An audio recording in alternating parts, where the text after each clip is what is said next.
The fluorescent lights of St. Catherine's Hospital emergency room buzzed overhead like angry wasps, each flicker sending a fresh spike of nausea through my already churning stomach. I pressed my palm against the cool tile wall of the staff corridor, breathing through my nose the way the pregnancy app had taught me, counting to 4 with each inhale. 4 months. I was 4 months pregnant, and nobody could know. My hand moved instinctively to my abdomen, where the smallest curve had begun to show beneath my scrubs.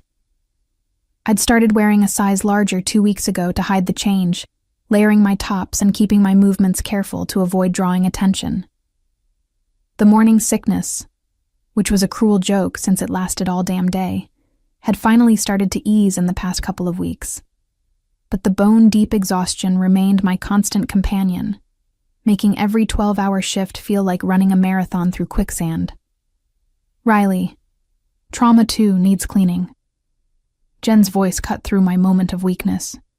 She didn't even glance at me as she rushed past, her arms full of fresh linens. Gunshot wound. Police are still processing the scene, but we need it ready for the next patient. I swallowed hard against the bile rising in my throat. Gunshot wound. Blood. The metallic scent that would cling to everything, that would make my stomach heave even on a good day. This was not a good day. I grabbed the cleaning cart from the supply closet, loading it with industrial-strength disinfectant that smelled like concentrated lemon and chemicals. The scent hit my nostrils and I had to turn away, breathing through my mouth, willing myself not to vomit right there in the hallway. You can do this, I told myself. You've done this 1,000 times. Just one more room. Just one more patient. Just one more day. That's what I'd been telling myself for 4 months. Ever since that night. Ever since him. I shoved the memory down deep where I kept all the things that hurt too much to examine. The way his hands had felt on my skin. Reverent and possessive all at once. The sound of my name in his mouth. Rough with desire. The morning after, when I'd woken alone in that hotel room with nothing but a note that said he'd had to leave for an emergency, and a phone number I'd been too proud to call. And then, 2 weeks later, seeing his face on the cover of a tabloid at the grocery store checkout. Roman Valenti, billionaire real estate mogul, with his arm around a stunning blonde in a designer dress. The headline, Valenti heir to wed socialite, daughter of Senator Morrison. I'd bought the magazine with shaking hands, read every word of the engagement announcement, stared at the photos of them at some charity gala, looking perfect together. Old money and new power, the article said. A union that would reshape the city's political landscape. He'd been engaged, the entire time. When he'd touched me like I was precious, when he'd whispered things in Italian that made me shiver, when he'd looked into my eyes and made me believe, for one perfect night, that I was more than just another overworked nurse struggling to pay rent in a studio apartment with water damage and a landlord who ignored maintenance requests. I'd been nothing but a distraction, a one-night stand. Forgettable. Except I couldn't forget, and now I carried the evidence of that night inside me. The pregnancy test had been positive 10 weeks ago. I'd taken 4 more just to be sure, watching that second line appear with a mixture of terror and something else I couldn't quite name. I'd sat on the bathroom floor of my apartment until my legs went numb, trying to decide what to do. I couldn't contact him. Wouldn't. The man was engaged to be married, clearly living a life I had no part in. And I'd learned my lesson about men who made promises they didn't keep, about hoping for things that would never be mine. So I'd made a decision. I would do this alone. I'd done everything else alone since my parents died in a car crash when I was 19. I'd put myself through nursing school alone. I'd survived my first years in this brutal city alone. I could raise a baby alone too. Except some days, like today, when the exhaustion sat on my chest like a weight, and every smell made me want to vomit, I wondered if I'd made the right choice. If maybe I should have at least tried to tell him. If maybe... Riley! Jen's voice was sharp now, impatient. Trauma too. Now. I straightened my spine, pushed the cart forward, and entered the trauma bay. The room was exactly as bad as I'd expected. Blood on the floor, blood on the walls, blood seeping into the grout between tiles where it would be hell to clean. The coppery scent filled my nostrils and my stomach heaved violently. I barely made it to the biohazard bin before I vomited. Jesus, Riley, you okay? Jen appeared in the doorway, concern finally breaking through her usual efficiency. That's the third time this week. I'm fine, I gasped, wiping my mouth with the back of my hand. Just the smell. It's been getting to me lately. She studied me with narrowed eyes, and I saw the exact moment realization dawned. Her gaze dropped to my stomach, then back to my face. Riley, don't, I said sharply. Please, I can't talk about it. Not here, not now. She was quiet for a moment, then nodded. Okay, but you need to tell Dr. Martinez soon. You can't keep working trauma if you're... I know. I cut her off before she could say the word. I will, just... not yet, and not until I'd figured out how to make this work. Not until I'd saved enough money to take maternity leave without losing my apartment. Not until I'd convinced myself that I could actually do this. I cleaned the trauma bay with mechanical precision, breathing through my mouth, focusing on the task rather than the nausea or the fear or the loneliness that threatened to swallow me whole.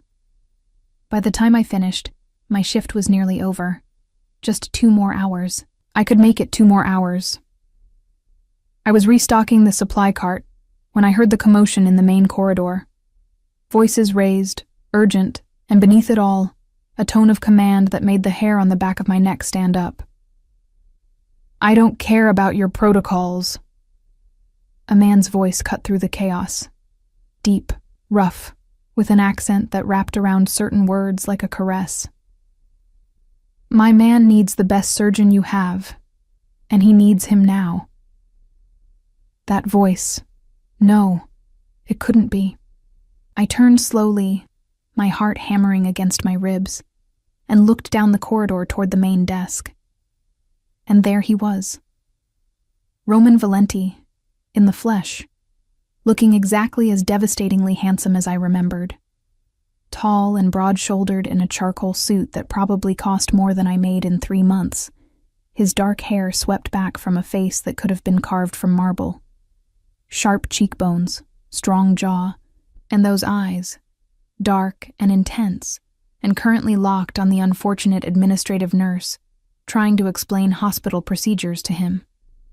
He had 2 men with him, both built like professional fighters, both wearing expressions that suggested they'd be happy to enforce whatever their boss wanted. Mr. Valenti, the nurse was saying, her voice shaking slightly, I understand your concern, but all patients must be triaged according to... He was shot protecting me, Roman interrupted, his voice dropping to something dangerous. He's bleeding out while you shuffle paperwork. Get me your best surgeon. That's when I noticed the 3rd man, half supported between Roman's bodyguards, his shirt soaked with blood, his face pale with shock. Gunshot wound. Of course. My feet were moving before my brain caught up, carrying me down the corridor toward them. Professional instinct overriding self-preservation. I'll take him, I said, my voice steadier than I felt. Trauma 3 is open. I'll get Dr. Chen. Roman's head snapped toward me at the sound of my voice. Our eyes met across the distance, and I watched recognition flash across his face. His expression shifted from commanding to shocked, to something I couldn't quite read in the space of a heartbeat. Riley, he said, my name rough in his mouth. The same way he'd said it that night, with his hands in my hair and his body moving against mine. I couldn't breathe, couldn't think. Could only stare at him while the world tilted sideways, and 4 months of carefully constructed defenses crumbled to dust. You know each other? The administrative nurse asked, glancing between us with confusion. No, I said at the same time Roman said, yes, His eyes narrowed. We need to talk. I need to help your friend, I countered, forcing myself into professional mode. It was the only way I'd survive this. Jen, call Dr. Chen. Tell him we have a GSW, chest cavity, active bleeding. Prep trauma 3. I moved toward the injured man, deliberately not looking at Roman, though I could feel his gaze on me like a physical touch. We got the patient into trauma 3, got him stabilized, got Dr. Chen working on him. Through it all, I was hyper-aware of Roman's presence just outside the door, watching through the window, those dark eyes tracking my every movement. By the time Dr. Chen had the patient stable enough to move to surgery, my hands were shaking and my stomach was churning again. Good work, Morgan, Dr. Chen said as we wheeled the patient toward the elevator. You okay? You look pale. Fine, I lied. Just a long shift. I turned to leave, to escape, to get as far away from Roman Valenti as possible, before I did something stupid like cry or scream, or tell him exactly what I thought of men who made you believe in fairy tales, and then turned out to be engaged to someone else. But he was there, blocking my path, his large frame filling the corridor. Riley, he said again, we need to talk, now. I'm working, I said, trying to step around him. His hand shot out, not grabbing me, but creating a barrier. Please. The please undid me.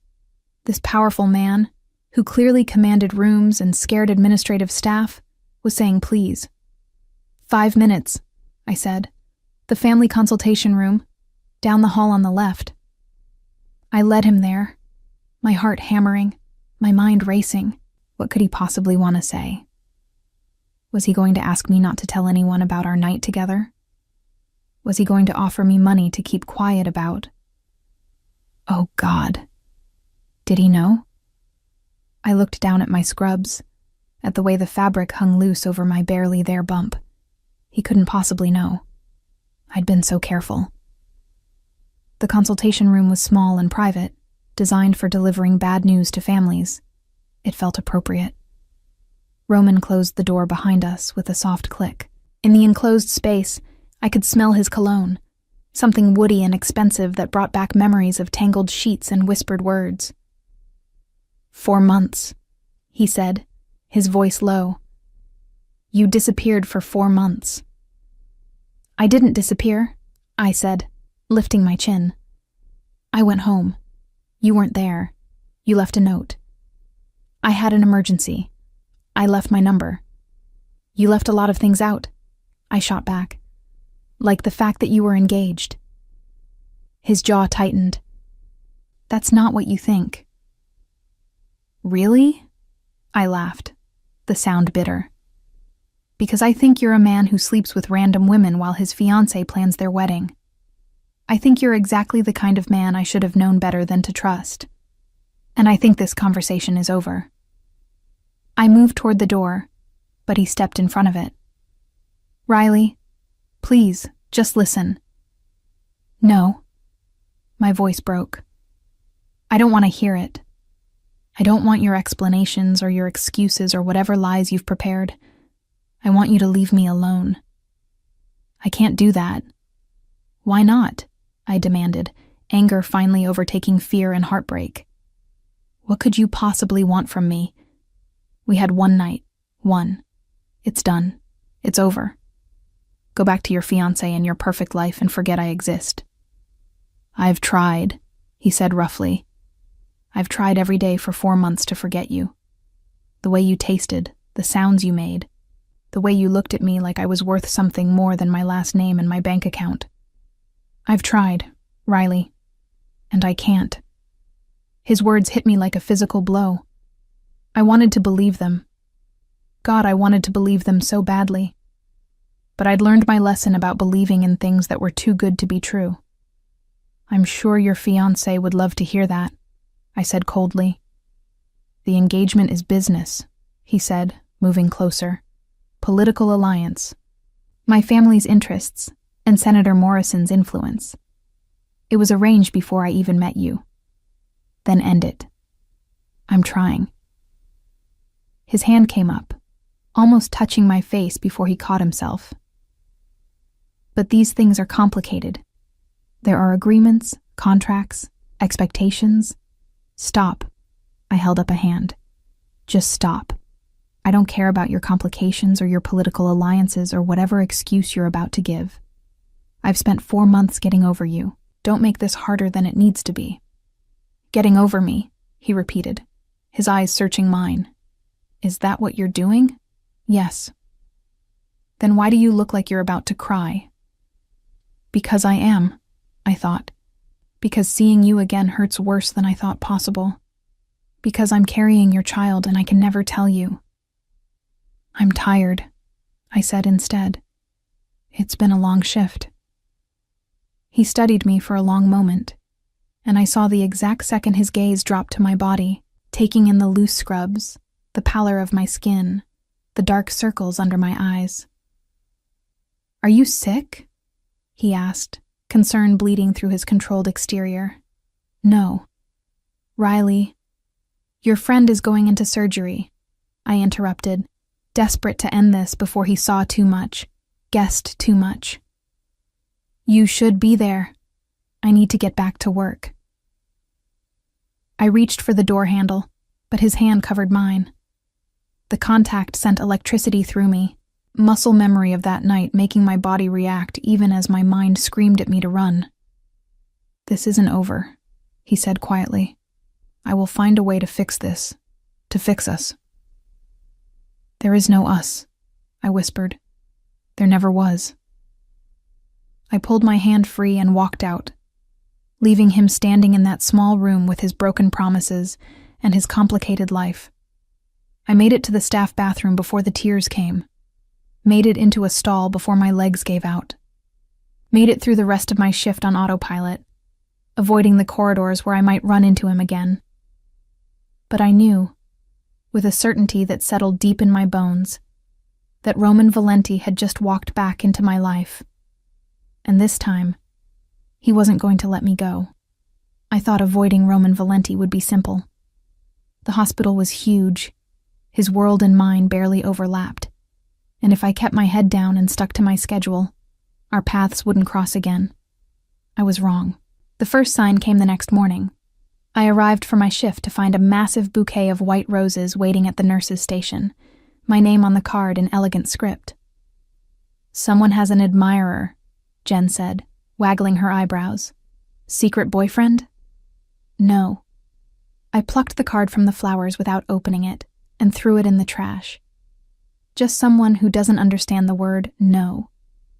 But the roses kept coming. Every day for a week. Always white. Always extravagant. Always with a card I didn't read before tossing it. On the 8th day, the roses were accompanied by something else. A donation announcement posted in the staff break room. Roman Valenti had donated $5 million to St. Catherine's Emergency Department for equipment upgrades, staff bonuses, and facility improvements. Can you believe it? Jen gushed, reading the announcement over my shoulder. $5 million. Just like that. They're saying he's never donated to a hospital before. Why do you think he chose us? I knew exactly why, and it made my blood boil. The roses stopped after that, but the evidence of Roman's presence didn't. A new MRI machine arrived, top of the line. The staff lounge was renovated, complete with massage chairs and a fancy espresso machine. Our supply budget tripled overnight. He was buying his way into my workplace, making himself indispensable, ensuring everyone at St. Catherine's would sing his praises. It was calculated, strategic, and it was working. That Valenti guy is a saint, one of the older nurses said during a break. Did you hear he personally paid off the medical debt for 3 families from our patient list? Just forgave it all.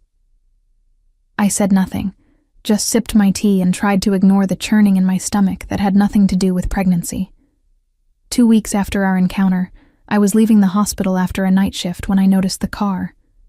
A sleek black SUV with tinted windows, parked across the street with a clear view of the employee exit. I'd seen it before, I realized. 3 times this week. Always in the same spot. Always occupied. Though I couldn't see the driver through the dark glass. My heart rate kicked up as I walked to the bus stop, hyper-aware of the vehicle behind me.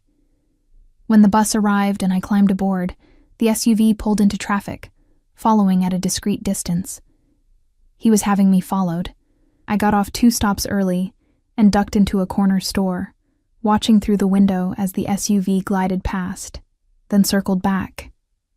My hands shook as I pulled out my phone and finally called the number from that note 4 months ago.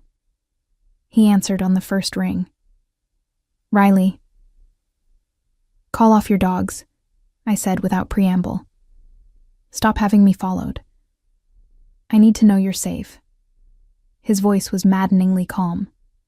"I'm perfectly safe. I was perfectly safe before you decided to insert yourself into my life." "Were you?" Something sharp entered his tone.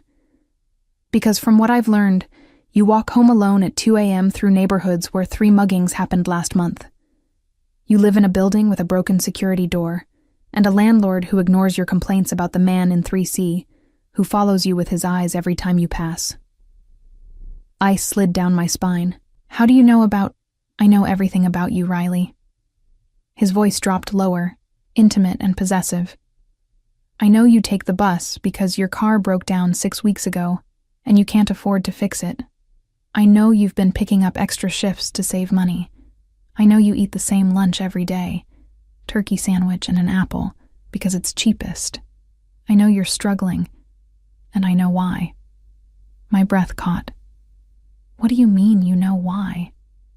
Silence stretched between us, loaded with meaning. "Meet me," he said finally. "Tonight. I'll send a car." "No, Riley." I said no. Stop the donations, stop the flowers, stop having me followed, and stop pretending you have any right to know anything about my life. We had one night, Roman. That doesn't give you ownership. Doesn't it? The dangerous edge was back. One night where you gave yourself to me completely. One night where I made you scream my name. One night that neither of us can forget, no matter how hard we try. Heat flooded through me at the memory, my body betraying me even as my mind screamed at me to hang up. "You're engaged," I said, my voice shaking. "To someone else. Whatever we had, it's done. The engagement is ending. I'm meeting with Senator Morrison tomorrow to dissolve the arrangement." My heart stuttered. "You're lying." "I don't lie to you, Riley. I never have." He paused. "The engagement was always political, always temporary. It served its purpose. But it's becoming a complication I no longer need. Because of me." "Because of you," he confirmed. "Because 4 months ago, I met a woman who looked at me and saw a man instead of a name or a bank account. Because I can't stop thinking about her. Because I made a mistake walking away that morning, and I'm not making that mistake again." I closed my eyes, pressing my free hand against my stomach where his child grew. "It's too late, Roman." "It's not. It can't be." Desperation crept into his voice, the first crack in his controlled exterior. "Riley, please, just talk to me. Let me explain everything. I have to go." I disconnected before he could finish, before I could give in to the part of me that wanted to believe him, wanted to trust him, wanted to fall into his arms and let him fix everything. But men like Roman Valenti didn't fix things. They owned them. I made it home, hyper-aware of the SUV still following at a distance. When I reached my building, I looked back and saw it parked half a block down, a silent guardian I didn't want and couldn't escape. Inside my apartment, I locked the door and leaned against it, my hand pressed to my stomach. "Your father is insane," I whispered to the baby. "Absolutely insane." My phone buzzed. A text from an unknown number. "The man in 3C won't bother you anymore. He's been relocated. Your landlord will fix the security door tomorrow, along with everything else you've reported. Your car is being repaired and will be returned by Friday. And whether you like it or not, Marcus will continue to keep watch until I'm certain you're safe. R. I stared at the message, torn between gratitude and fury. He was steamrolling over my life, making decisions without asking, fixing problems I hadn't asked him to fix. Another text arrived. I know you're angry, but I also know you're scared, though you won't admit it. Let me protect you, Riley. It's all I'm asking. I typed and deleted 3 different responses before finally settling on, you don't get to decide what I need. His response was immediate. Then tell me what you need. Ask me for anything, and it's yours. I shouldn't respond. I should block his number, file a restraining order, do something to put distance between us. Instead, I typed, I need you to tell me the truth. About everything. 3 dots appeared, disappeared, appeared again. Finally, tomorrow, 7 p.m. I'll send a car. Please, Riley, give me a chance to explain. I should say no. I knew I should say no.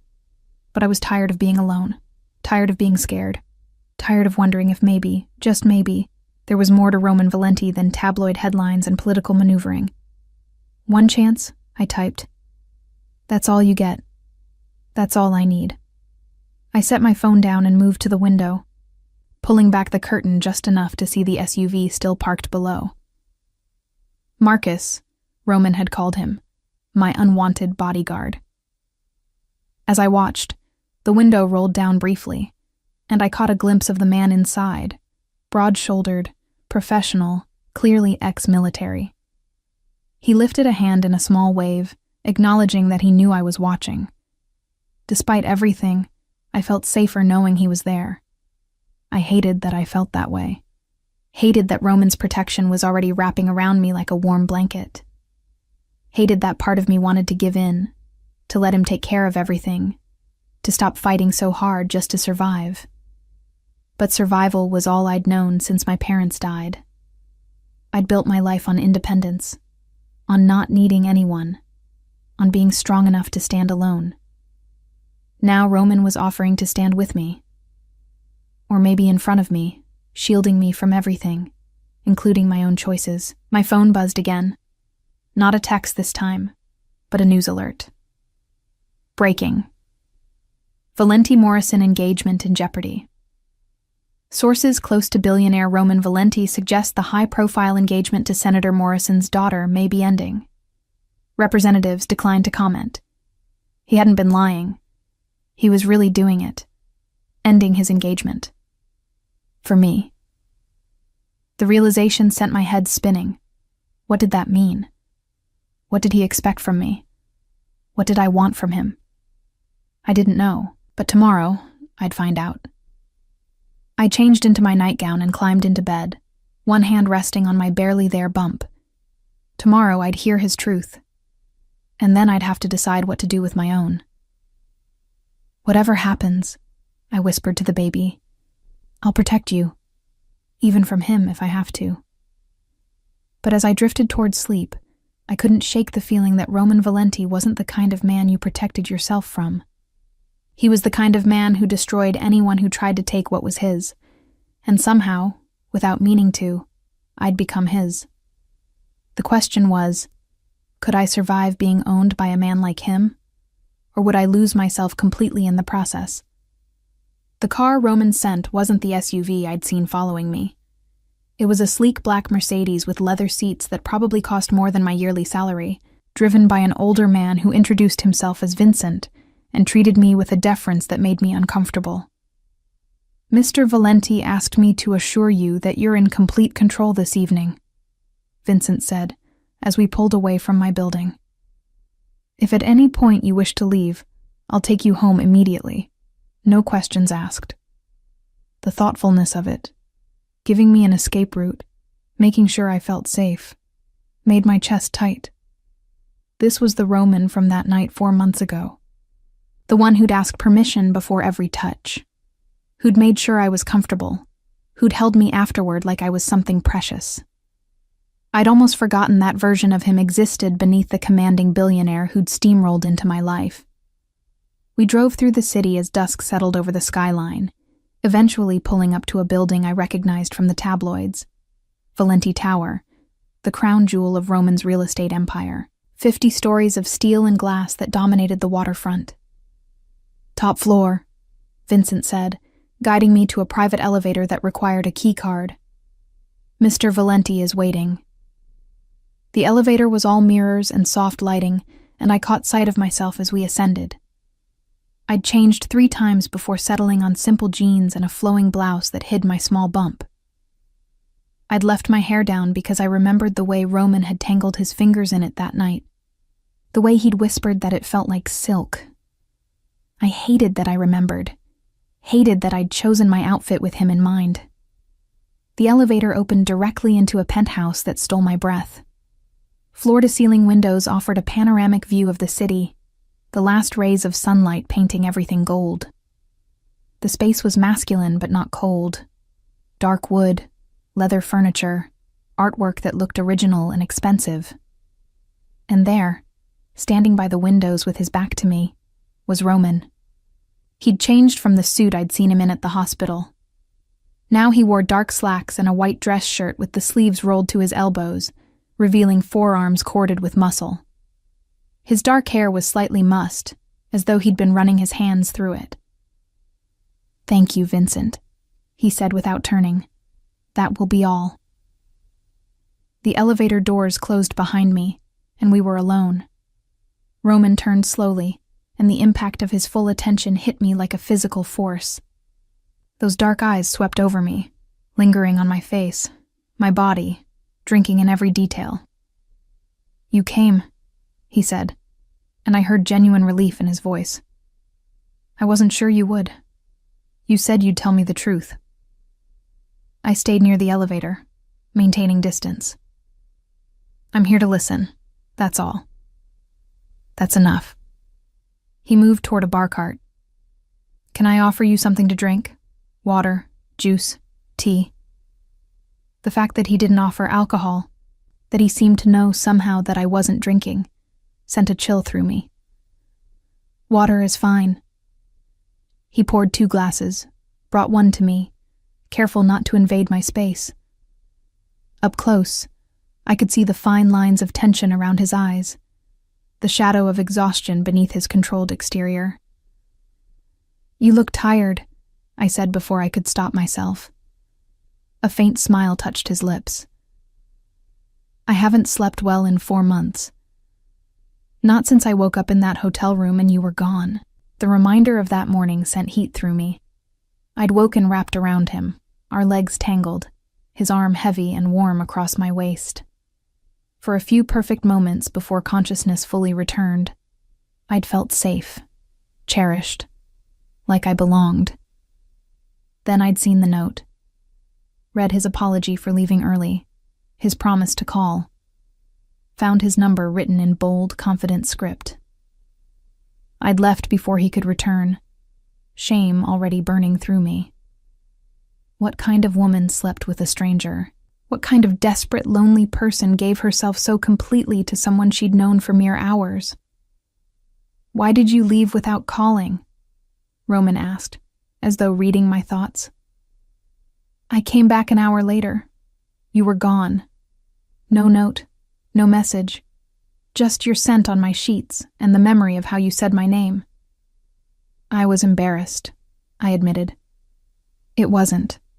I don't do things like that. One-night stands with strangers in hotel rooms. I don't even know what came over me." "I do." He set his glass down. "The same thing that came over me. Recognition. Recognition of something we both needed." He took a careful step closer. "I saw you at that bar, sitting alone with a book and a glass of wine, looking like you were trying to disappear into the corner. And I couldn't look away. Couldn't stop wondering what had put that sadness in your eyes, what it would take to make you smile. I remembered that night with painful clarity. It had been the anniversary of my parents' death, and I'd gone to a hotel bar, because I couldn't stand being alone in my apartment with my grief. I'd brought a book I wasn't reading, ordered wine I wasn't drinking, and tried to pretend I was fine.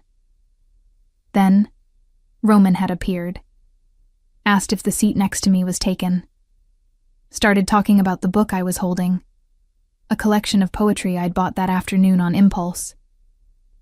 "You quoted Neruda," I said softly. "Love is so short, forgetting is so long. And you said it was the saddest, beautiful truth you'd ever heard." His voice roughened. "I wanted to take that sadness away, even just for one night. I wanted to make you forget whatever was hurting you." "You did." The admission escaped before I could stop it. "For those hours with you, I forgot everything except how you made me feel. Like I mattered. Like I was seen. You were. You are." Another step closer. "Riley, I need you to understand something. That night wasn't casual for me.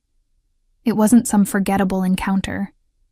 It was the first time in my adult life I'd been with someone who wanted me instead of what I could provide." "How could you possibly know that? We just met." "Because you didn't know who I was." A bitter smile crossed his face. "You didn't recognize my name, didn't ask about my business, didn't angle for an introduction to my connections. You just talked to me about poetry and pain and the way grief sits in your chest like a stone you can't swallow." He was right. I hadn't known he was the Roman Valenti until I saw the tabloid weeks later. To me, he'd just been a beautiful stranger with kind eyes who'd made me feel less alone. "Then why didn't you tell me about your engagement?" The hurt bled into my voice. "Why let me think?" "Because the engagement means nothing," he interrupted. "It's a business arrangement. Senator Morrison wanted access to my resources and connections. My family wanted his political influence. His daughter Victoria wanted the Valenti name and bank account. Everyone got what they wanted. Except you? I got a pretty face at charity events and a political alliance I've since discovered I don't need." He moved closer still, now just an arm's length away. "The arrangement was made years ago, when I was too young and too focused on building my empire to care about things like love or companionship. It was supposed to be announced 6 months ago, but I kept delaying, making excuses, telling myself I just needed more time. Why? Because something in me knew it was wrong, that I was locking myself into a life of calculated transactions when somewhere out there might be something real." His hand lifted, hovering near my face but not touching. "Then I met you, and I knew what I'd been waiting for. I wanted to believe him. God, I wanted to believe him so badly. If that's true, why did you let them announce the engagement 2 weeks after our night together?" Pain flashed across his face. "My father had a heart attack. Mild, but enough to terrify him into pushing for the wedding to happen quickly. He wanted to see me settled before—" Roman's jaw tightened. "Before anything else could happen to him." I tried to explain that I'd met someone, that I needed time, but he insisted. Said a deal was a deal, that Valentis keep their word. "So you chose your family's expectations over—" I couldn't finish. "Over what? We'd had one night. That wasn't a relationship, wasn't a promise. I chose to honor an obligation while I figured out how to find you again," he corrected. "You'd disappeared, Riley. No last name, no phone number, no way to contact you. I had my people searching for months. Every Riley in the city. Every new hire at every hospital. Wait. My mind caught on something. You were looking for me? For months? Since the day after I found you gone from that hotel room." His voice was fierce. "Do you think I could forget you? That I could touch another woman, kiss another woman, when the taste of you was burned into my memory? But the pictures in the tabloids. Staged, required. Part of maintaining the fiction of an engagement I was already working to dissolve. He finally touched me, his fingers gentle on my cheek. I haven't been with anyone since you, Riley. Haven't wanted anyone since you. The confession made my breath catch. Roman, tell me you feel it too, he demanded, his thumb tracing my lower lip. Tell me these 4 months have been as much hell for you as they've been for me. Tell me I'm not alone in this madness. I should pull away, should create distance, should protect myself and my baby from this dangerous man who was looking at me like I was oxygen and he was drowning. Instead, I whispered, "You're not alone." The words seemed to break something in him. He pulled me against him, his arms wrapping around me, his face buried in my hair. "I thought I'd lost you," he said roughly. "When I saw you at the hospital, for a moment I thought I'd imagined you, that I'd wanted to find you so badly I'd started hallucinating." I let myself lean into him, just for a moment, breathing in his scent, cedar and bergamot and something uniquely Roman. My body remembered this, the way we fit together, the safety of his arms. Then reality crashed back. I pulled away, putting distance between us. "This doesn't change anything," I said, even though it changed everything. "You're still engaged. I'm still—" I caught myself before saying pregnant. "I'm still trying to build a life. We can't just pick up where we left off." "Why not?" "Because it's not that simple. You can't just buy your way into my life with hospital donations and car repairs and bodyguards." "I can," he interrupted, "and I will, because that's what you do when you love someone. You protect them. You make their life easier. You remove every obstacle between them and happiness." Love. The word hung in the air between us, impossible and terrifying. "You don't love me," I said. "You don't even know me. I know you bite your lower lip when you're thinking. I know you hum while you work. Old songs your mother used to sing. I know you're afraid of being a burden, so you never ask for help even when you're drowning. I know you're carrying my child." The world stopped spinning. "What?" I breathed. His eyes held mine, dark and certain. "You're pregnant, Riley, with my baby, and you were going to face it alone rather than tell me." The blood drained from my face. My hand moved instinctively to my stomach, protective, possessive. "How?" My voice came out as barely a whisper. "How did you know?" Roman's expression softened, though his eyes remained intense. "The day at the hospital. You were wearing scrubs a size too large. You couldn't stand the smell of blood. You were exhausted, pale, nauseous. And when I said we needed to talk, your hand went here." He gestured to my abdomen. Protective, unconscious. The way expectant mothers touch themselves when they're thinking about their baby. I stumbled backward until my legs hit the sofa, and I sat down hard. "That's not. You can't possibly know for certain from just—" I had my doctor review the symptoms. Then I had someone check with your insurance company. At my sharp intake of breath, he continued. "You had your first prenatal appointment 8 weeks ago. You're 16 weeks pregnant, due in late April. And the violation of my privacy should have enraged me. Instead, I felt strangely relieved that the secret was finally out, that I didn't have to carry it alone anymore." "You had no right," I said. "But there was no heat in it. I had every right." He moved to sit beside me, close but not touching. "The moment you conceived my child, I had a right to know. A right to protect both of you. A right to be part of this. It's not your child."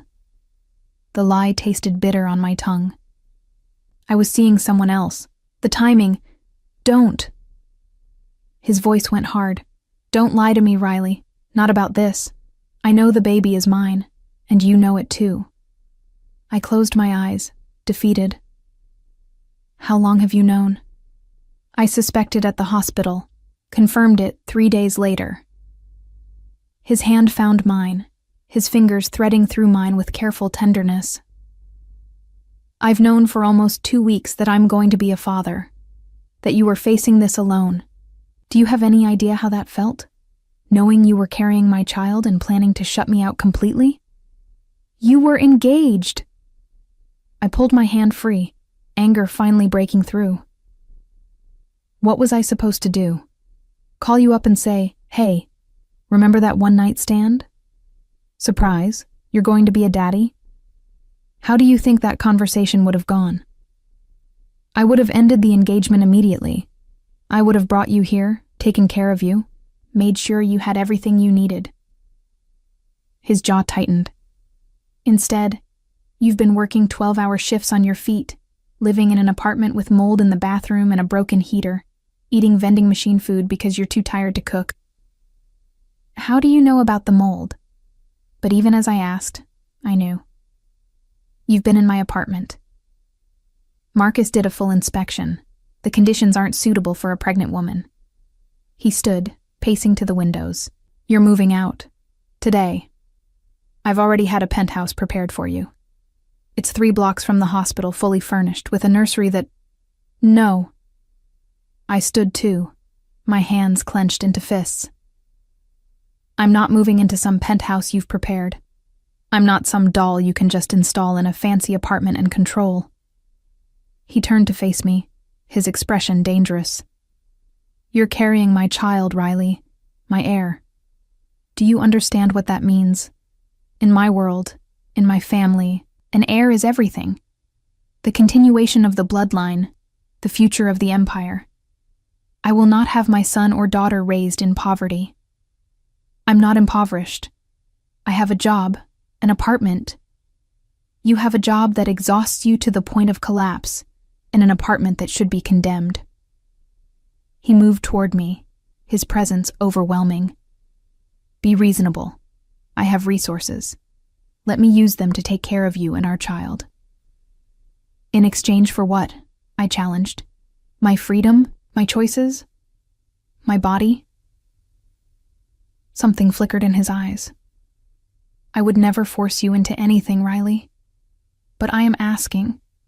No, I'm begging for you to let me be part of this. Let me take care of you. Let me prove that I can be the father our child deserves. The rawness in his voice cracked something in my defenses. I don't even know if you're capable of being a father. You run a criminal empire. Allegedly. But he didn't deny it. My business dealings are complicated, yes. Some operate in gray areas, but my child will want for nothing. Will be protected by resources you can't imagine. Will have opportunities you could never provide alone. The truth of it stung. So I'm just supposed to hand over my baby to you? Let you raise them in your world of violence and danger? No. He closed the distance between us, his hands framing my face. We raised them together, you and me, as partners. He hesitated. As husband and wife, if you'll have me. I jerked away from his touch. You can't be serious. We barely know each other. We've spent one night together. One. A night that created a life. His hands dropped to his sides. Riley, I know this is fast. I know it's not conventional. But in my world, family is everything.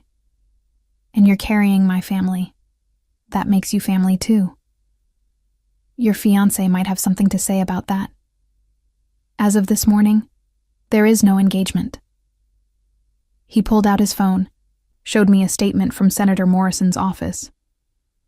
The arrangement has been dissolved by mutual agreement. Victoria is already being photographed with a European duke who's much better suited to her tastes. Everyone got what they wanted.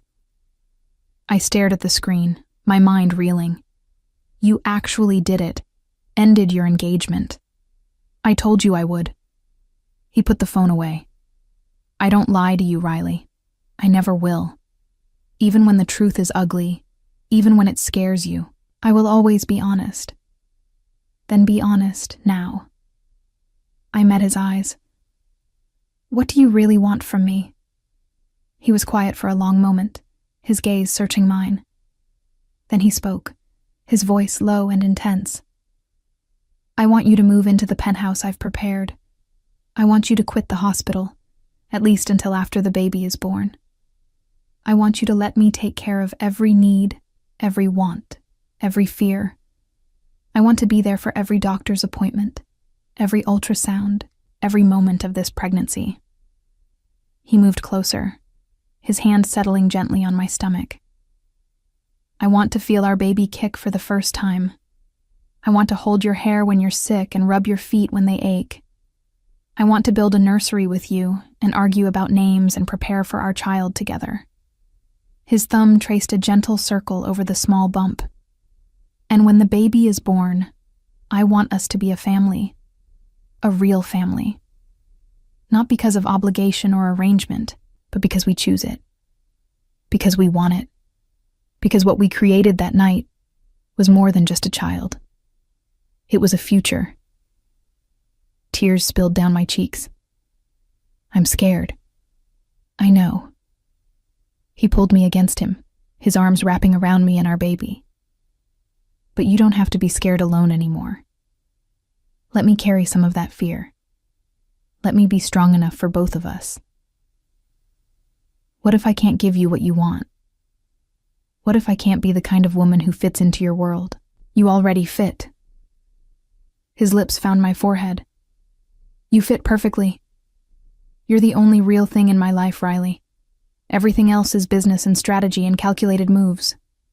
But you make me feel human again. I let myself lean into him, just for a moment, feeling the solid strength of his body, the steady beat of his heart, the warmth of his arms around me. I need time, I said finally. I can't just give you everything you're asking for. I need to think. How much time? I don't know. A few days. A week. I pulled back to look at him. And I need you to respect my boundaries. No more investigations. No more showing up at my work. No more controlling my life without asking. His jaw tightened, but he nodded. 1 week. I'll give you space to think. But Marcus stays. Non-negotiable. Your safety and the baby's safety come first. Fine. I could live with a bodyguard if it bought me breathing room. And the penthouse? At least look at it before you decide. Please. He caught my hand. It's ready for you, whenever you want it. No pressure, no obligations, just an option. I wanted to refuse outright, but the thought of my apartment with its mold and broken heater, the exhaustion of my shifts, the constant worry about money, it all pressed down on me until I could barely breathe. I'll look at it, I conceded, but I'm not promising anything. That's all I ask. He lifted my hand to his lips, pressing a kiss to my knuckles. Thank you, Riley, for listening, for considering, for carrying our child. Our child. The words sent a shiver through me, equal parts fear and something else. Something that felt dangerously close to hope. I should go, I said. I have an early shift tomorrow. Not anymore. At my sharp look, he held up a hand. I didn't do anything. But I spoke with Dr. Martinez this afternoon. He's concerned about you working such long hours while pregnant. He wanted to reduce your schedule but was worried about the financial impact. So I made a donation specifically designated for paid leave for pregnant staff members. You'll receive your full salary while working reduced hours, or none at all if you prefer. I should have been angry, should have raged at him for interfering again, but all I could feel was bone-deep relief. Reduced hours, I said. I still want to work. I just need it to be sustainable. Whatever you want. He touched my face, his thumb tracing my cheekbone. Vincent will take you home. And Riley? Yes? I meant what I said. I'm going to prove to you that I can be the man you need, the father our child deserves, whatever it takes, however long it takes. As I rode the elevator down, my hand resting on my stomach, I let myself imagine it. A life where I wasn't alone, where someone else helped carry the weight, where my child had a father who wanted them, who would protect them, who would love them fiercely. It was dangerous to hope. I'd learned that lesson too many times. But as Marcus followed my car home, as I climbed the stairs to my apartment and saw that the security door had been fixed just as Roman promised, I felt something unfamiliar blooming in my chest. Maybe, just maybe, I didn't have to do this alone anymore. And maybe that wasn't surrender. Maybe it was strength. The strength to accept help when I needed it. The strength to give Roman a chance to prove himself. The strength to believe that sometimes fairy tales could be real. Even if the prince was more dangerous than charming. Even if the happy ending was wrapped in complications and control and the dark promises of a man who claimed me as his. I touched my stomach, feeling the slight swell where our baby grew. Your daddy is terrifying, I whispered. But maybe, just maybe, he's also exactly what we need. The penthouse Roman had prepared wasn't just beautiful. It was a love letter written in marble and glass. I went to see it 3 days after our conversation, telling myself I was just looking, just considering options. Marcus drove me there in the morning, and the moment I stepped inside, I knew I was in trouble. Floor-to-ceiling windows flooded the space with natural light. The kitchen had every appliance I'd ever dreamed of. The master bedroom had a bathroom with a soaking tub that could easily fit 2 people. And the nursery destroyed me. Soft gray walls, white furniture that looked like it belonged in a magazine, a rocking chair positioned near windows overlooking the city. But it was the small touches that broke through my defenses. A mobile of stars and moons hanging over the crib. A bookshelf already filled with children's classics. A framed print on the wall that read, "You are my sun, my moon, and all my stars." Mr. Valenti picked everything himself, the building manager said, hovering in the doorway. Spent hours getting it just right. Said he wanted it to be perfect for his... She caught herself. For the baby. I ran my fingers over the crib rail, smooth and sturdy, imagining a tiny person sleeping there. Roman's child. Our child. "I'll take it," I heard myself say. The words were out before I could take them back. The manager beamed, already pulling out paperwork, and I signed in a daze, committing myself to something I didn't fully understand. I moved in 2 days later. Roman sent movers who packed my entire apartment in under 3 hours, and suddenly I was living in luxury I'd never imagined. A doorman who greeted me by name. A concierge who asked how I was feeling. A space that felt more like home after one night than my old apartment had in 2 years. Roman gave me space, just as he'd promised. No visits, no pressure. Just a text each morning asking how I was feeling, and another each night, wishing me sweet dreams. But his presence was everywhere. The fully stocked fridge that somehow always had exactly what I was craving. The prenatal vitamins that appeared on my counter with a note from my new doctor. The best in the city, naturally. The car service that was available whenever I needed it, but felt more like a gilded leash. I should have felt trapped. Instead, I felt cherished. Then, 2 weeks after moving in, everything changed. I was leaving a doctor's appointment, the 20-week ultrasound where I'd learned the baby was healthy and growing perfectly, when I noticed the car. Not Marcus's usual SUV, but a different vehicle, silver and nondescript, that had been behind us since we left the medical building. "Marcus," I said quietly, "are we being followed?" His eyes flicked to the rearview mirror, his expression hardening. "Yes, ma'am. Not one of ours." He picked up his phone, spoke in rapid Italian, then turned down a side street. The silver car followed. "Stay calm," Marcus said, his voice steady even as he accelerated. "I'm taking evasive action. Mr. Valenti has been notified." My heart hammered as Marcus navigated through traffic with practiced precision, but the silver car stayed with us. When we stopped at a red light, I made the mistake of looking back. The man in the passenger seat was staring directly at me, his expression cold and calculating. When our eyes met, he smiled, a predator's smile that made my blood run cold. Then he lifted his hand and made a gesture across his throat. A threat, clear and unmistakable. Marcus saw it too. The moment the light changed, he gunned the engine, weaving through traffic with controlled aggression. My hand went to my stomach, protective, terrified. "Who are they?" I gasped. "Castellanos." The name was a curse on Marcus's lips. Rival family. They've been looking for weaknesses in Mr. Valenti's operation. "And I'm the weakness," I whispered. "You're his priority," Marcus corrected, "which makes you a target."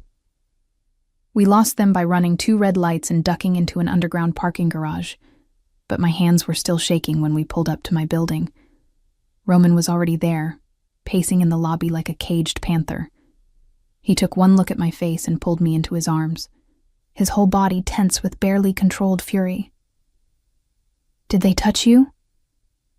His voice was deadly quiet. "No. Marcus lost them. But Roman, they knew. They knew about me, about the baby." His arms tightened around me. "Get her upstairs," he said to Marcus. "Full security sweep. I want men on every floor, cameras on every entrance. No one gets near her." "Roman, not now, Riley." He pulled back, his hands framing my face. "Right now, I need to make sure you're safe. Then we'll talk." An hour later, my penthouse was filled with serious men in dark suits, installing additional security measures and speaking in low, urgent voices. Roman stood by the windows, his phone pressed to his ear, his voice switching between English and Italian as he issued commands. I sat on the sofa, my hand on my stomach, trying to process what had just happened. Someone had threatened me. Threatened my baby. Because of Roman. "They're gone," Roman said, ending his call and coming to sit beside me. "Every single one of them. I've dispatched teams to handle the Castellano leadership. By morning, they'll understand what happens when they threaten what's mine." The casual way he spoke of violence should have terrified me. Instead, I felt something else. Relief. Gratitude. A dark satisfaction that someone was finally protecting me with everything they had. "What does that mean?" I asked. "Handle them? It means they'll receive a message they can't ignore." His hand found mine. "And they'll know that touching you, even looking at you wrong, means war. I don't want people to die because of me. They won't die because of you." His voice went hard. "They'll die because they made the mistake of thinking they could use you against me. That's on them, not you. I should have argued, should have insisted on a nonviolent solution. But when I closed my eyes, I saw that man smile, his throat-cutting gesture, and all I could feel was fear. "I'm scared," I admitted. "I know." He pulled me against him, his arms wrapping around me and our baby. "But I promise you, Riley, no one will touch you. I'll burn this entire city to the ground before I let anyone hurt you or our child." The absolute conviction in his voice should have frightened me. Instead, it made me feel safe in a way I'd never felt before. "Is this what life with you is like?" I asked. "Constant danger? Always looking over my shoulder?" "It won't be constant," he said. "Once the Castellanos understand the cost of targeting you, once the other families see how I protect what's mine, the threats will stop. They'll know better than to come near you. And until then? Until then, you're under my protection 24 hours a day." He pulled back to look at me. Which means I'm moving in. My eyes widened. What? I can't protect you from across town, Riley. I need to be here, with you, making sure nothing and no one can reach you. His jaw set in a stubborn line. I'm not asking permission. This is non-negotiable. You can't just move into my apartment. Our apartment, he corrected. I own the building, and you're carrying my child. That gives me every right to be here. I wanted to argue, wanted to insist on boundaries and independence and all the things I'd been fighting for. But the truth was, I'd never felt safer than I did in his arms. And our baby deserved that safety more than I deserved my pride. Fine, I said. But you sleep in the guest room. And we established some ground rules. A slow smile crossed his face. Whatever you want, Tesoro. What does that mean, Tesoro? Treasure. His hand moved to my stomach, gentle and possessive. It's what you are to me. You and our baby, my most precious treasures. The endearment wrapped around my heart like a warm blanket. I was falling for him, I realized. Despite the danger, despite the complications, despite everything that said I should run, I was falling for Roman Valenti. And God help me, I didn't want to stop. That night, Roman moved in with a single bag. Everything else is being delivered tomorrow, he explained. I didn't want to overwhelm you. We established a routine quickly. He worked from home, taking calls in the second bedroom he'd converted to an office. I read, worked on my reduced schedule at the hospital with Marcus glued to my side, and tried to adjust to having another person in my space. It was strange and intimate and terrifying. Roman cooked breakfast every morning. Apparently his grandmother had taught him, and we ate together, talking about everything and nothing. He asked about my day, my appointments, how I was feeling. He told me about his business, the legitimate parts at least, and made me laugh with stories about the politicians and socialites he dealt with. At night, we sat on the sofa and watched movies, his hand often finding its way to my stomach, his face transforming with wonder every time the baby moved. She's strong, he said one evening, his palm pressed against a particularly vigorous kick. She's going to be a fighter. She? I raised an eyebrow. You're assuming it's a girl? Hoping, he corrected. A little girl with your eyes and your smile, though a son would be equally perfect. We could find out, I offered, at the next ultrasound. They can tell us the sex. He was quiet for a moment. Do you want to know? I think so. It would make planning easier. Then we'll find out together. He lifted my hand to his lips. Everything about this baby, we do together. That's the deal. The deal. The strange arrangement we'd fallen into, somewhere between partnership and something more. The kiss he pressed to my knuckles lingered, and when I looked up, his dark eyes were intense, heated. Riley, he said, my name rough with desire. Roman, we can't. I know. But he didn't move away. I know you're not ready, that you don't trust me yet. But I need you to know, what I feel for you, it's not just about the baby. It's about you. The way you laugh at my terrible jokes, the way you hum while you cook, the way you challenge me when everyone else just agrees with whatever I say. His hand cupped my face, his thumb tracing my cheekbone. I'm falling in love with you, Riley Morgan. And I think you might be falling for me too.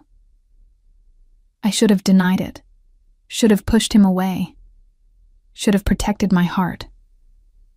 Instead, I leaned into his touch and whispered, I'm terrified. So am I. His forehead rested against mine. I've never felt this way about anyone. Never wanted to give someone my whole world and trust them not to destroy it. But you make me want impossible things. Like what? Like a real family, like love that isn't transactional, like growing old with someone who chose me, not my name or my money. His lips brushed mine, feather light. Like forever with you. The kiss was inevitable. We'd been building toward it since the moment he'd walked back into my life. When our mouths met, it felt like coming home. He kissed me like I was precious and powerful all at once. His hands gentle on my face, his mouth demanding but patient, waiting for me to meet him, to match him, to give him permission to take more. And I did.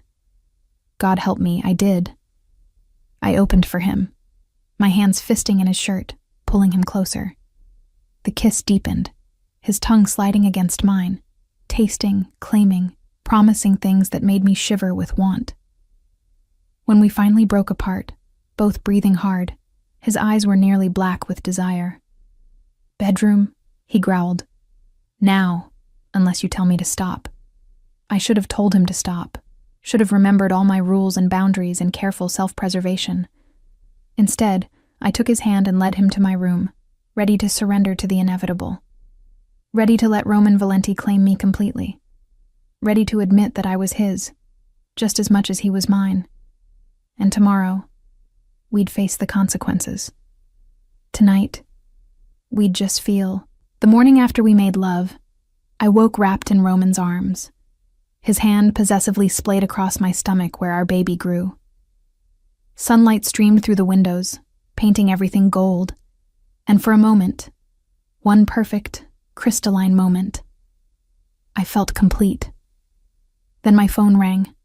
Marcus's name flashed on the screen, and Roman was instantly alert, reaching for the phone before I could. "Talk," he said, his voice sharp. I watched his expression darken as he listened, his jaw tightening with barely controlled rage. "How many?" A pause. "Fuck. Lock down the building. I want everyone on alert." His eyes met mine. "She's not leaving this apartment. I don't care if the building burns down. No one gets to her." He ended the call and pulled me against him, his whole body tense. "What's happening?" I asked, fear creeping into my voice. "The Castellanos made their move. They hit 3 of my warehouses last night. Killed 2 of my men." His hand tightened on my hip. "And they left a message. They want to meet, tonight. They're demanding I bring you." Ice flooded my veins. "Me? Why?" "Because they know you're my weakness." His voice was deadly quiet. "They think threatening you will make me negotiate, make me give them what they want." "What do they want?" "Territory, power, everything I've built." He pulled back to look at me, his dark eyes fierce. "But they've made a critical mistake. They think I'll choose my empire over you." "Won't you?" I whispered. "No." The word was absolute. "I'll burn every building, sacrifice every alliance, destroy everything I've spent my life creating before I let them touch you. You and our baby, you're all that matters." The conviction in his voice made my chest tight. "Roman, you can't just... Watch me." He stood, already pulling on clothes, his movements sharp and efficient. "I'm ending this today. Permanently." "What does that mean?" He paused at the door, looking back at me. "It means I'm going to make them understand what happens when you threaten a Valenti's family. Stay here.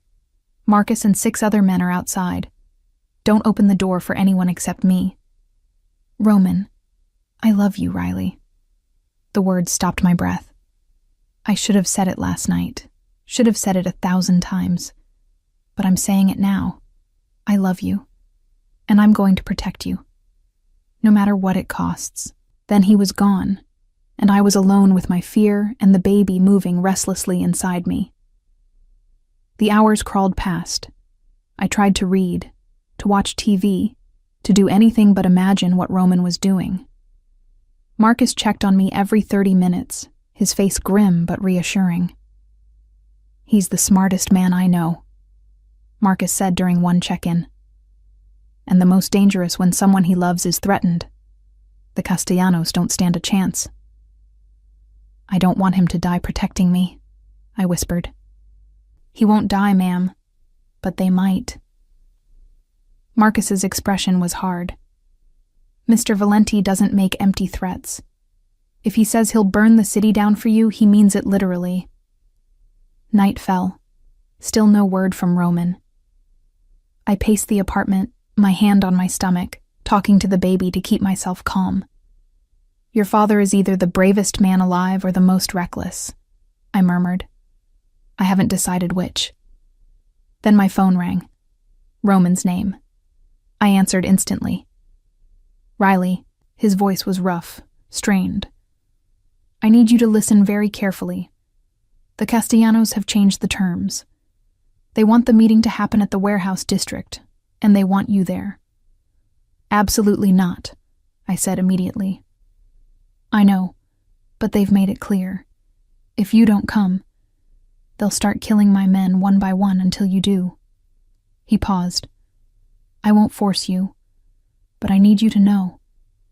If you agree to this, I will keep you safe.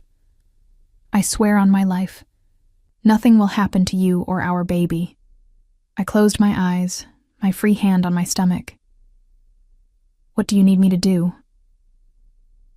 2 hours later, I was in the back of an SUV with Marcus and 3 other armed men, driving toward the warehouse district. Roman had wanted to keep me away, but the Castellanos had sent a video. One of Roman's men, bound and beaten, a gun to his head. 1 hour, the message had said. Bring the girl or he dies, then the next one, then the next. Roman had given me one last chance to back out. I'd refused. These men were dying because of me. I couldn't hide while they suffered. The warehouse was exactly as ominous as I'd imagined. Abandoned, surrounded by empty lots, perfect for violence no one would witness. Roman's cars were already there, a line of black SUVs like a defensive wall. Roman himself stood in front of them, flanked by a dozen armed men. When our car pulled up and I stepped out, his expression transformed from controlled fury to something close to anguish. You shouldn't be here, he said, pulling me behind him immediately. This isn't safe. Neither is letting people die for me. I gripped his arm. Let's just get this over with. The Castellanos emerged from the warehouse, 5 men, all armed, all radiating violence. The leader was older, silver-haired, with cold eyes that assessed me like merchandise. So this is the weakness, Marco Castellano said, his voice carrying across the space between us. The little nurse who brought the great Roman Valenti to his knees. Say another word about her and you die where you stand. Roman's voice was lethal. Marco laughed. Big threats from a man who's outnumbered. Am I? Roman's smile was terrifying. Look around, Marco. Really look. Red laser sights appeared on every Castellano soldier. Dots of light on their chests, their heads, their backs. There were snipers everywhere. On rooftops, in windows, hidden in shadows. I told you I'd burn the city down for her, Roman said softly. Did you think I was exaggerating? Every man you brought dies today. You die today. Unless you leave now and never speak her name again. Marco's confidence wavered. You wouldn't risk a war. I'm not risking anything. Roman's hand moved to his gun. I'm ending this. Your choice is how many of your men die with you. Then everything happened at once. One of the Castellano soldiers panicked, raising his weapon. Roman moved like lightning, his gun out and firing in one smooth motion. The man dropped. Chaos erupted. Gunfire, shouting, Marcus pulling me behind an SUV while Roman advanced on the Castellanos with terrifying efficiency. His men moved like a coordinated unit, taking down targets with precision while Roman went straight for Marco. I watched through the gap between vehicles as Roman grabbed Marco by the throat, slamming him against a wall. You threatened my family, Roman snarled. You put a target on the mother of my child. You made the last mistake of your life. Please, Marco gasped. We can negotiate. No. Roman's gun pressed against Marco's temple. We can't. The shot echoed through the warehouse district. Marco Castellano dropped like a puppet with cut strings. The remaining Castellano soldiers surrendered immediately, their hands raised, their weapons dropped. Roman's men secured them efficiently while Roman strode toward me, his face splattered with blood, his eyes wild. Are you hurt? His hands ran over me frantically, checking for injuries. Did anyone touch you? I'm fine. We're fine. I placed my hand over his, guiding it to my stomach where the baby was kicking furiously. She's fine too. He froze. She? The doctor called this morning with the results. I wanted to tell you when you got home, but... I laughed, slightly hysterical. We're having a daughter. Something cracked in his expression. He pulled me against him, his face buried in my hair, his whole body shaking. A daughter, he breathed. We're having a daughter. Are you disappointed? I know men like you usually want. Disappointed? He pulled back, his hands framing my face. Blood stained his fingers, but his touch was infinitely gentle. Riley, I just killed a man to protect our daughter's mother. I would kill 1,000 more to keep either of you safe. How could I possibly be disappointed? He kissed me then, fierce and desperate, tasting of violence and devotion. When we broke apart, sirens were wailing in the distance. We need to go, Marcus said quietly. Police are coming. Roman nodded, already leading me to the car. Clean this up, he instructed his men. Make sure there's nothing connecting us to what happened here. In the car, his hand found mine, threading our fingers together. I should be horrified, I said quietly. You just killed someone in front of me. But you're not. No. I looked at him, at this dangerous, violent man who'd just proven he'd do anything to protect our family. I'm relieved and grateful and absolutely certain that I love you. His breath caught. Say it again. I love you, Roman Valenti. I brought his hand to my lips, kissing his blood-stained knuckles. I love your ruthlessness and your protection, and the way you'd burn the world down for us. I love that you made me feel safe for the first time in my life. I love that our daughter will have a father who would kill to protect her. Marry me, he said urgently. Not because of the baby, not because it's convenient, but because I love you and I can't imagine my life without you in it. Yes, the answer came without hesitation. Yes, I'll marry you. He kissed me again, softer this time, reverent. I'll spend the rest of my life proving you made the right choice. 3 months later, Rosalie Marie Valenti entered the world screaming her outrage at 3:42 a.m. on a cold February morning. She had Roman's dark hair and my eyes, and from her first breath, she owned both of our hearts completely. Roman held her with a wonder that transformed his face. This dangerous man rendered absolutely gentle by 7 pounds of fury wrapped in pink.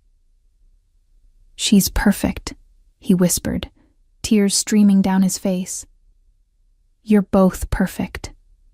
I watched him with our daughter, this mob boss who'd killed to protect us, who'd destroyed an entire family to keep us safe, and I felt nothing but love. We should get married soon, I said drowsily, before she's old enough to object to her parents living in sin. He laughed, pressing a kiss to Rosalie's forehead, then mine. Next month. I've already planned everything. Just say yes. I already did, and I had. I'd said yes to this beautiful, terrifying life. Yes to loving a man who operated in shadows. Yes to raising our daughter as a princess in an empire built on blood and devotion. Because Roman had proven, in the most fundamental way, that he would protect us with everything he had, and that was worth more than any conventional life could offer. I love you, he murmured, his arm around me, our daughter cradled between us. My Riley, My queen. Mother of my child. I love you too, I whispered back. My Roman. My king.